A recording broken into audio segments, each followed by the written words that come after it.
Assalamualaikum warahmatullahi wabarakatuh. Nah, manajemen pelayanan keperawatan itu terkait dengan kepemimpinan, ya, rekrutmen tapi di bidang keperawatan seperti itu dan sebagainya. Nah, manajemen asuhan keperawatan itu berhubungan dengan mengklasifikasikan pasien. Kalau kita kenal nanti mungkin Pak Dimas akan bilang nursing acuity system atau ketergantungan pasien. Nah, ya karena kalau klasifikasi nanti banyak sekali karena ada klasifikasi pasien pakai ICD 10, ICD-10 itu juga semua kita pakai, baik perawat, dokter maupun psikolog itu pakai itu. Perawat juga pakai, sama, kita sama ya, kalau di luar negeri itu sama. Nah, maka kalau di manajemen istilahnya itu nursing acuity system atau ketergantungan pasien. Ketergantungan pada apa? Pada jumlah jam keperawatan. Nah, seperti itu ya. Itu contoh dari manajemen asuhan keperawatan ya. Nah, ini unsur-unsur yang ada dalam sistem pengorganisasian. Kenapa saya pakai PPT yang ini ya? Jadi jalan ada 3 sistem pengorganisasian. Jadi manajemen asuhan keperawatan itu organizing dalam mengelola pasien. Ada 3 komponen, yaitu ada yang pertama itu ada di atasnya ini tadi. Wah, ini jadi begini ya. Di dalam komponen manajemen asuhan keperawatan itu ada 3 komponen ya, yaitu sistem pengorganisasiannya. Apa sih sistem pengorganisasian itu? Metode yang kita pakai, metode tim ya, perawatan primer, kemudian fungsional ya, modular. Oke, nanti kita diskusi sih modular apa ya, seperti apa. Jadi kita suka ada salah-salah dikit tapi nggak masalah, yang penting berani mengaplikasikan ya, dan tidak membahayakan orang kita sendiri dan orang lain. Nah, yang nomor 2 itu sistem klasifikasi pasien. Karena apa? Ketika kita mengaplikasikan metode asuhan keperawatan harus mengklasifikasikan pasien, karena itu bagian dari yang akan dibagi oleh perawat primer, oleh ketua tim ya, oleh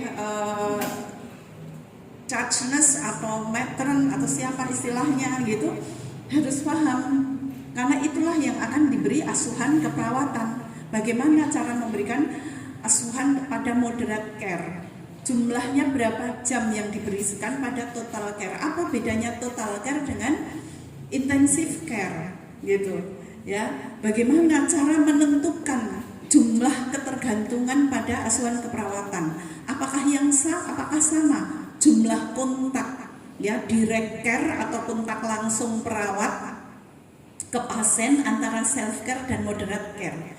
Apakah sama-sama moderate care, sama jam yang dibutuhkan untuk direct care? Kan ada direct care atau indirect care. Yang indirect care dokumentasi, yang direct care misalnya nyuntik gitu ya, masang infus, mengganti balutan, itu direct care. Itulah yang digunakan untuk mengklasifikasikan pasien atau menghitung jumlah jam merawat atau ketergantungan. Kemudian yang terakhir adalah metode proses keperawatan. Nah, ini yang sekarang sudah pada berbasis IT, tinggal klik gitu. Sebenarnya tidak sekarang ya, saya belum sekolah S3 itu sudah bikin program dulu di rumah sakit jiwa ya, di ruang anak ya, di ruang anak dan remaja ya. Seorang pemimpin itu yang paling berat ya, dibayar karena buat keputusannya kalau kita belajar tentang manajemen and leadership. Oke, next. Nah, ini adalah kepala ruang, ini ketua tim, ini perawat, ini pasien. Jadi berkelompok-kelompok seperti ini. Itu kalau ketua tim yang semuanya perawat, tidak interkolaborasi. Nah, kalau yang ini interkolaborasi ya. Nah, kalau Bapak Ibu mencari interkompetensi nursing care (INC) itu di buku-buku tidak ada. Nah, ini juga tim nursing model ya. Model tim ini, nah tapi di bawahnya itu ada interkompetensi, yaitu bisa juga ada profesi lain, tapi juga ada profesi keperawatan, tetapi kompetensinya berbeda-beda. Misalnya di Indonesia kan ada sekolah D4 ya. Nah, ada D4 ganti balut mungkin nih ada D4 apa kayak gitu. Nah itu di bawahnya seperti itu yang tim interkompetensi ya, maka saya namakan INC, interkompetensi nursing care kalau yang buat seperti ini. Tapi Bapak Ibu sekalian, saya lihat membuat tim seperti ini tapi di bawahnya itu bagi tugas. Kalau saya lihat di rumah sakit ada katipnya, tapi katip membagi tugas itu ya, katipnya membagi tugas itu. Nah itu modular tapi bukan modular interkompetensi nursing care. Nah itu faktanya. Itu kenapa mahasiswa ada yang tak suruh membahas ini. Apakah salah? Ya tidak. Jadi yang penting itu justifikasi why, kenapa model itu muncul. Jadi teorinya harusnya bagaimana gitu. Nanti di rumah sakit ini ya mengklaim model itu apa gitu. Oh saya mengklaim model primary care. Oh saya mengklaim model yang ini. Oh saya mengklaim metode yang tim. Kalau sudah mengklaim nanti faktanya seperti apa, justifikasinya apa. Lah dari justifikasi itu dibahas kemudian dipublikasikan, nggak apa-apa gitu. Boleh nggak? Boleh. Itu menjadi sumber ilmu kita. Ya, justifikasinya mengapa? Ada apa dengan pasien? Ada apa dengan dokter di sini dan sebagainya. Seperti itu, ya. Itu adalah salah satu alasan mengapa beda. Nah, di sini ketua tim bertanggung jawab pengkajian perencanaan, ya, mulai dari assessment, ya. Nah, ini belum sampai delegasi ya, pelajarannya cuma sedikit. Kalau satu semester kan ada pelajaran directing, delegation kan gitu. Ada delegasi merah, ada delegasi hijau, ya. Mungkin mahasiswa ada yang sudah pernah tahu. Ada red delegation. What is it? Apa? Red delegation atau delegasi merah. Itu tindakan keperawatan yang tidak boleh dilakukan di bawahnya ketua tim atau perawat primer. Contoh, mengkaji psikososial itu tidak boleh Bapak Ibu sebagai ketua tim kemudian mendelegasikan ke perawat asosiat, ya, harus dilakukan sendiri. Tapi mengukur vital sign boleh, hanya mengukur, tapi yang menginterpretasikan adalah perawat primer sama ketua tim. Nah ini pelajaran delegasi, ya, atau delegation. Itu namanya red delegation, ada yellow delegation, ada green delegation. Nah, kayak lampu di mana itu di Bangjo. Nah, merah nggak boleh jalan. Maka kalau Bapak Ibu berperan sebagai ketua tim atau keperawatan primer, kalau itu direker atau tindakan keperawatan langsung itu adalah jenisnya merah, nggak boleh di delegation. Saya ngomong delegasi karena kebetulan di sini ada peran katim, ya, harus disuntik sendiri gitu, nggak boleh nyuruh ini. Boleh nggak adik-adik profesi ini jadi perawat asosiat ketika tenaga tidak cukup? Boleh, nah gitu. Tapi mana yang boleh dilakukan mereka gitu? Boleh nggak menginterpretasikan hasil rekaman jantung? Nggak boleh, tapi dia boleh melakukan merekam saja. Yang menginterpretasikan adalah perawat primer atau ketua tim, ya. Yang mengasesmen ini adalah ketua tim. Perawat asosiat itu apa? Menjalankan saja. Ini perawat asosiat hanya menjalankan. Nanti evaluasinya bisa melalui ronde kasus. Nanti saya jelaskan ronde kasus biar nggak berantem. Oh beda-beda ya, ronde kasus tuh gini bu, gini bu. Oke, kita diskusi. Nah ini metode primer, ya. Metode primer, ya, itu intinya, ya, kalau metode primer, kalau Bapak Ibu pengen tahu metode primer itu apa, perawat primer itu on call, ya, pagi dia stay di rumah sakit, kemudian dia akan mengakses pasien mulai dia masuk di ruang emergensi, dia akan mengikuti. Nah, pernah di UMS mengaplikasikan seperti itu, praktek di rumah sakit, ya, tapi rumah sakitnya repot. Terus dia di mana? Pasiennya itu di mana? Oh, pasiennya yang satu ada di ruang A, yang satu di ruang B, dia punya 5 perawat primer. Dia tidak stay di ruangan yang sama gitu. Kalau itu primary nursing, kalau itu perawatan primer, kalau tim itu sama, ya sama. Kalau tim itu, jadi dia stay di satu ruangan. Kalau perawat primer itu bisa di beberapa ruangan pasiennya. Mulai dia masuk sampai pulang itu miliknya dia. Jadi makanya sebenarnya syaratnya harus spesialis. Sebenarnya normatifnya, tapi boleh nggak tidak spesialis? Ya boleh. Kalau kita lihat situasi kondisi di rumah sakit, apapun jadi boleh, asal ada justifikasinya. Ya, gitu. Masuk sampai ruangan, dia memplanning semuanya. Ketika dia tidak ada, di situ ada perawat asosiat nanti yang sama. Kalau sudah sampai tugas nanti seperti ketua tim, tapi di sini adalah tempatnya perawat primer bersama pasien dan keluarga, ya. Nah, kepala ruang kalau itu primary nursing, dia hanya memanage sebuah ruangan, memanage SDM-nya itu maju. Karena nanti kepala ruang akan membuat analisis SWOT di tingkat ruangan. Siapa yang harus pergi ke pelatihan? Siapa yang harus tingkatkan ilmu pengetahuan? Apa residu obat yang harus tersedia di ruangan saya? Bagaimana caranya? Gitu. Kepala ruang akan fokus di situ. Manajemen SDM, sarpras, gitu ya. Manajemen pasien secara umum, bukan manajemen asuhan keperawatan. Betul-betul profesional nanti kepala ruang itu, ya. Perawat primer atau katim lah yang memimpin manajemen asuhan keperawatan. Nah, bedanya dengan ketua tim, kalau perawat primer itu memiliki pasien-pasien, mungkin ini di ruang A, ini ruang B, maka normatifnya dia harus spesialis. Tapi kalau tidak ada, it's okay, gitu, tidak masalah, gitu. S2 peminatan boleh, ya, peminatan medical bedah atau apa, peminatan jiwa seperti itu gambarannya. Perawat primer gambarannya seperti itu. Nah, makanya ketua tim atau perawat primer itu harus diberikan ribet, gitu ya.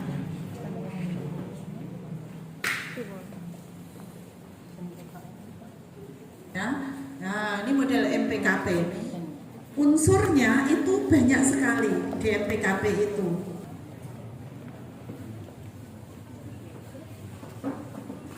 Nah, ini nanti dibaca sendiri kelebihan dan kekurangannya, ya. Oke, saya akan langsung ke ronde. Nanti disimpan pertanyaannya ya, itu dibaca bisa biar cepat. Silahkan slide yang selanjutnya. Nah, ini sudah masuk, kalau tadi Bapak Ibu harus belajar klasifikasi pasien dan sebagainya. Ini sudah actionnya seorang pemimpin. Nah, pemimpin nursing low manager di sini bukan kepala ruang tapi ketua tim. Bagaimana ketua tim ya melakukan evaluasi kinerja kepada stafnya. Ya, saya tidak mau baca slide, saya menjelaskan core-core-nya saja ya. Nah, ini katanya saya bisa nggak ya? Oke. Nah, kita pahami satu persatu, tapi saya cuma mau ngomong kata kuncinya, nggak mau baca. Nanti baca sendiri. Dan ini ada handout-nya, ya. Supervisi itu mungkin sudah tahu ya. Ada yang tahu nggak supervisi itu apa? Wah, ada yang mau membuat berkomen supervisi apa sih? Oke, good, mengawasi, ya. Super dan vision itu melihat, nah gitu ya. Jadi mengawasi, tapi di sana tidak guru ngawasi gitu, tapi ada unsur directing. Directing itu mengarahkan. Nah, ronde kasus itu, ronde kasus ini ya, ronde kasus itu proses terstruktur dari supervisi yang diprogramkan. Nah, sehingga sebenarnya antara supervisi sama ronde kasus itu terkait. Jadi ronde kasus ini adalah teknisnya dari supervisi. Ya, supervisi itu kan mengawasi ya untuk mengevaluasi kinerja. Nah, terus kalau nanti di rumah sakit teman-teman bilang ronde kasus kok ngono toh? Wah gitu. Ronde kasus kok ini toh? Nah, sebenarnya ronde kasus itu macam-macam. Saya ketika melihat ada mispersepsi, ya, terjadi konflik, saya merasa bertanggung jawab untuk memberikan ini, ya, untuk memberikan ini. Jadi ronde kasus itu macam-macam Bapak Ibu. Ini nama-namanya. Oke, jadi ada matron rons. Matron itu dari bahasa perawat senior aslinya namanya. Jadi ini adalah ronde kasus yang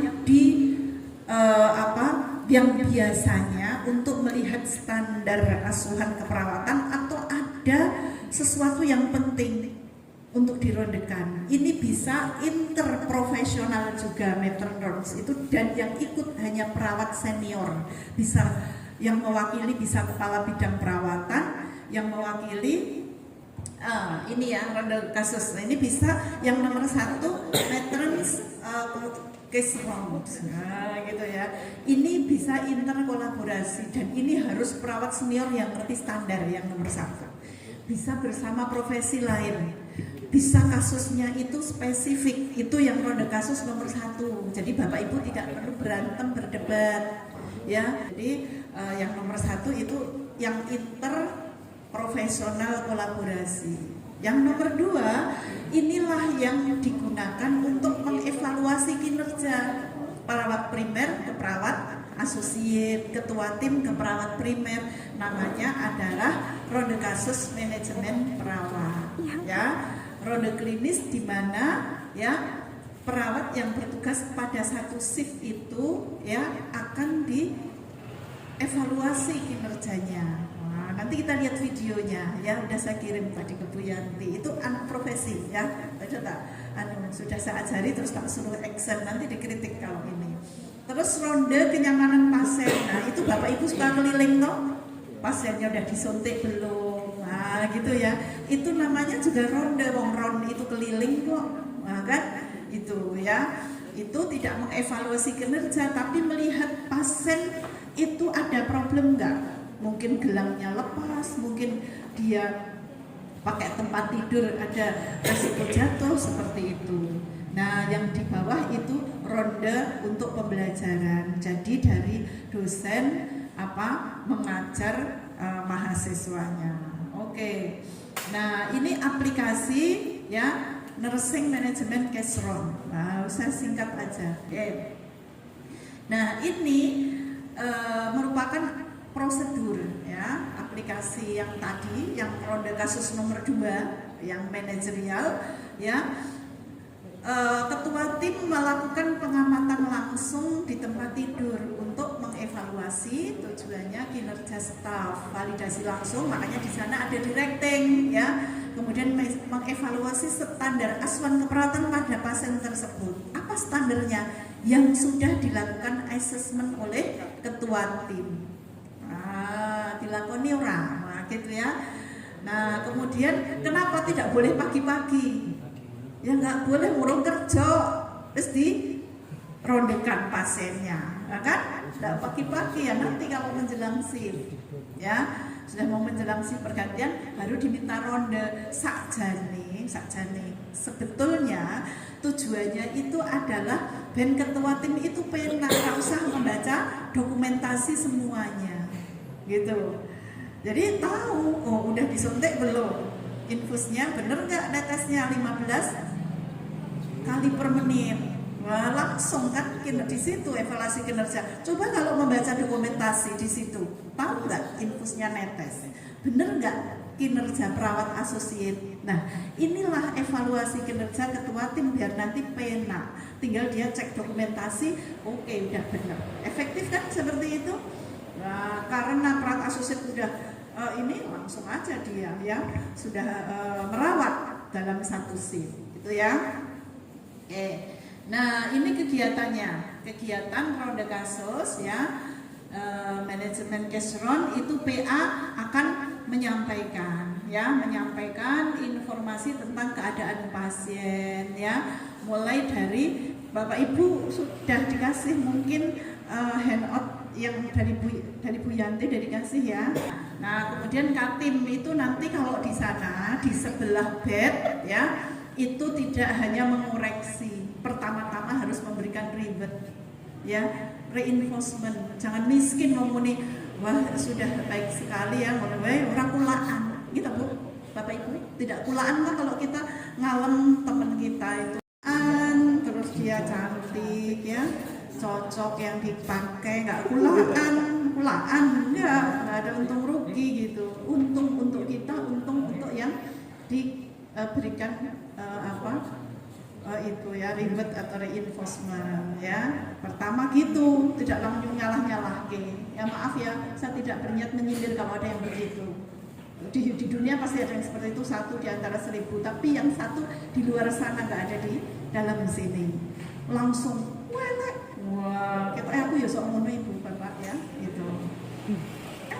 Wah, gitu kan benar ya. Reinforcement kedua semuanya sudah selesai dilakukan ya, bagus. Tindakan keperatan itu sudah banyak yang dilakukan, namun coba deh lihat tetesan infusnya.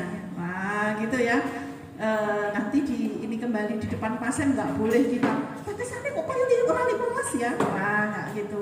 Coba nanti bisa dihitung kembali, ini sudah cocok biar pasiennya nggak takut. Pasien kan bisa takut nih, tetesannya nggak cocok padahal kenapa ya nggak. Jadi dilihat aja, oh udah bagus ya netes, tapi nanti bisa dicek kembali ya, coba pakai arloji atau apa misalnya seperti itu. Kalau ketua tim itu berpikir bahwa infusnya macet. Nah, jadi pakai kata-kata yang dielaborasi ya, ribet jangan lupa, directing ya, ada yang baru ya, nanti kalau mengganti infus caranya apa yang baru ya.